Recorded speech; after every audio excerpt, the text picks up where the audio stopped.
দুপুর হচ্ছে বন্ধুরা। তো আজকে আবার লাঞ্চ মেনু নিয়ে চলে এসেছি। দেখতে পাচ্ছ 1 2 3 4 5 6টা আইটেম আজকে রয়েছে।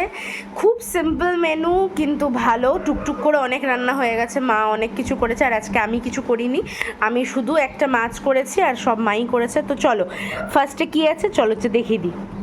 চলো, এটা রয়েছে কলমির শাক ভাজা, অল্প করে কলমির শাক ভাজা রয়েছে। আর তারপরেরটা খুলছি, তারপরে রয়েছে হচ্ছে করলা ভাজা রয়েছে, কলমির শাক রয়েছে, তার সাথে এটা আমের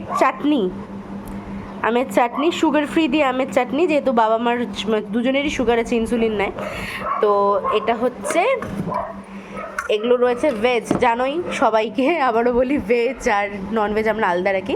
তো এখানে শাক ভাজা রয়েছে, কলমির শাক, এটা রয়েছে হচ্ছে করলা ভাজা, আর তার সাথে রয়েছে আমের চাটনি। আর তার সাথে এবারে ননভেজে মানে কোনটা আইটেম আছে। তো ভেজের মধ্যে আরেকটা আছে কিন্তু পেঁয়াজ রসুন দিয়ে করা ওটা। তো সবার ফার্স্টে বলে দিই, এটা রয়েছে ভিন্ডি, পটল, মানে আলু দিয়েছো মা এর মধ্যে? আলু দিয়েছো? আচ্ছা, আলু দেয়নি। এটা হচ্ছে পেঁয়াজ, টমেটো, রসুন দিয়ে, জিরা আদা বাটা দিয়ে এটা একটা ঝাল করে একটা তরকারি করেছে, মুখে টেস্ট নেই তাই। আর ঢ্যাঁড়স পটল এই গরমকালে এক সবজি, কত মানুষ খাবে, আমরাও খেতে বোর হয়ে গেছি, তাই মা একটু ঝাল করে একটু রসা কষা টাইপের একটা সবজি করেছে। তার সাথে আচ্ছা মার আইটেমটা আগে দেখিয়ে দিই, মা কী বানিয়েছে। মা বানিয়েছে এখানে কাঁচকলা আলু দিয়ে, কালারটা দেখেছো, কাঁচকলা আলু দিয়ে বড় রুই মাছের ঝোল। পিসগুলো দেখলেই বুঝতে পারবে, এইয়া বম্বা পিস, একটা বড় পিস, দেখো এত বড় পিস দিয়ে কাঁচকলা আলু দিয়ে পাতলা ঝোল, জিরা আদা বাটা দিয়ে, লঙ্কা দিয়ে, কাঁচা লঙ্কা দিয়ে, একটু লঙ্কার গুঁড়াও দিয়েছে। এভাবে দেখে নাও, এই দেখো এটা রয়েছে ঝোল।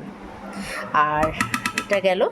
আর তার সাথে এখানে আমি বানিয়েছি এটা কাঁচা কলা দিয়ে, আমার ঝোল খুব একটা ভালো লাগে না, তো তাও এক্সট্রা একটা বানিয়েছি। এটা হচ্ছে তোমাদের এই সেম রুই মাছই, কিন্তু এটা হচ্ছে একটু কালিয়া টাইপ, মানে এটার মধ্যে অল্প আলু দিয়েছি, কাঁচা লঙ্কা, পেঁয়াজ, একটু রসুন দিয়ে, জাস্ট হলুদ, লবণ, লঙ্কার গুঁড়ো, দ্যাটস ইট, আর কিচ্ছু না, জাস্ট সিম্পল। একটু দেখো তেল একটু কম দিয়ে বানিয়েছে, কিন্তু একটু কষা টাইপের। এটা ভাত দিয়ে খেতে কিন্তু দারুণ লাগবে। এ দেখো, আর আমি ভাতটা আনতে ভুলে গেছি, আমি গিয়ে দেখিয়ে দিচ্ছি ভাতটা। তো এই রয়েছে আজকের সব মেনু। এই যে